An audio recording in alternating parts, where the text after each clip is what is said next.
अध्याय 25 कटुरा की संतति। इब्राहिम ने कटुरा नामक एक दूसरी पत्नी से विवाह किया।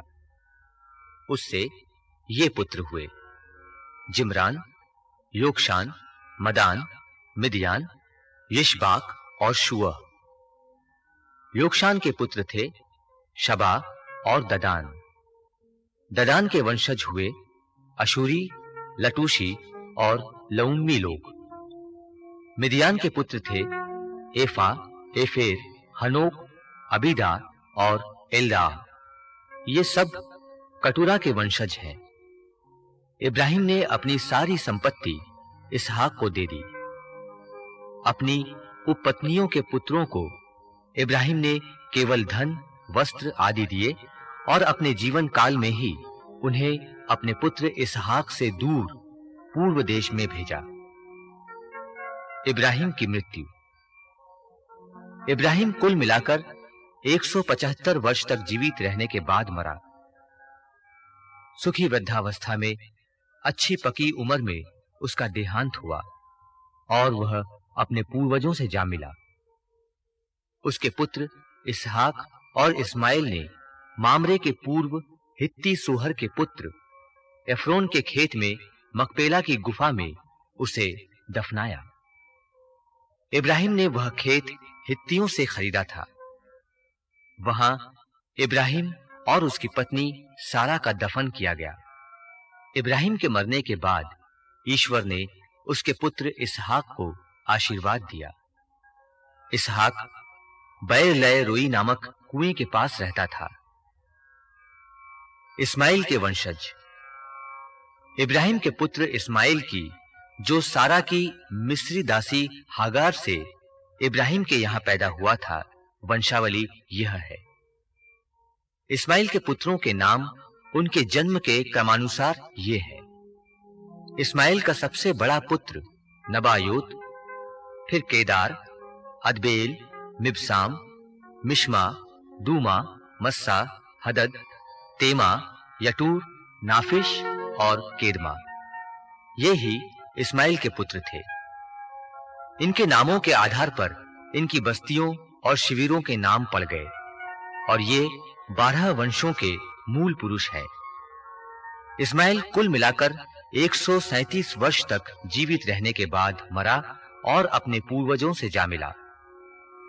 उसके वंशज हवीला से लेकर शूर तक, जो मिस्र के पूर्व और अस्सूर की दिशा में अवस्थित है, बस गए। वे अपने सब भाई बंधुओं के विरोधी थे। इसहाक और याकूब का वृतांत। एसाव और याकूब का जन्म। यह इब्राहिम के पुत्र इसहाक की वंशावली है। इब्राहिम इसहाक का पिता था। इसहाक 40 वर्ष का था जब उसने पद्दन अराम के निवासी अरामी बतूएल की पुत्री और अरामी लाबान की बहन रिबेका के साथ विवाह किया था। रिबेका को कोई संतान नहीं हुई, इसलिए इसहाक ने प्रभु से प्रार्थना की कि उसकी पत्नी को पुत्र उत्पन्न हो। प्रभु ने उसकी प्रार्थना सुन ली। उसकी पत्नी रिबेका गर्भवती हुई। गर्भ में बच्चे एक दूसरे को धक्का देते थे, इसलिए उसने कहा, मेरे साथ ऐसा क्यों हो रहा है? इसलिए वह प्रभु से पूछने गई।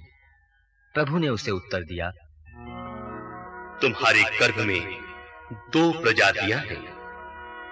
तुमसे 2 राष्ट्र उत्पन्न होंगे और वे अलग-अलग हो जाएंगे। एक अपने भाई से शक्तिशाली होगा और बड़ा छोटे के अधीन हो जाएगा। जब जन्म का समय आया तो मालूम हुआ कि उसके गर्भ में जुड़वा बच्चे हैं। जो पहले दिखाई दिया वह लाल था और उसका सारा शरीर कंबल की तरह रोएदार था, इसलिए उसका नाम एसाव रखा गया। इसके बाद उसका भाई दिखाई दिया। वह अपने हाथ से एसाव की एड़ी पकड़े हुए था, इसलिए उसका नाम याकूब पड़ा। इन बच्चों के जन्म के समय इसहाक की आयु 60 वर्ष की थी। बड़ा होकर एसाव वन में रहने वाला एक कुशल शिकारी बना, परंतु याकूब शांत स्वभाव का था और अपने तंबुओं में रहा करता था। इसहाक एसाव को बहुत चाहता था, क्योंकि उसके द्वारा शिकार किए हुए पशुओं का मांस उसे पसंद था, परंतु रिबेका याकूब को प्यार करती थी। एसाव का अधिकार त्याग। एक दिन जब याकूब दाल बना चुका था, एसाव जंगल से लौटा। उस समय वह बहुत भूखा था। एसाव ने याकूब से कहा, मुझे उस लाल दाल में से कुछ खिला दो, मैं भूख से मरा जा रहा हूं। इस कारण वह एदोम अर्थात लाल कहलाने लगा। याकूब ने उत्तर दिया, पहले तुम अपने पहलौठा होने का अधिकार मुझे दे दो। इस पर एसाव ने कहा, मैं मरने को हूं, तो पहलौठा होने के अधिकार से मुझे क्या लाभ? याकूब बोला, तो पहले इस बात की शपथ खाओ। इस पर उसने शपथ खाकर अपने पहलौठा होने का अधिकार याकूब को दे दिया। इस पर याकूब ने एसाव को दाल रोटी खिलाई। खाने पीने के बाद वह उठकर चला गया। एसाव ने अपना पहलौठा होने का अधिकार इतना तुच्छ समझा।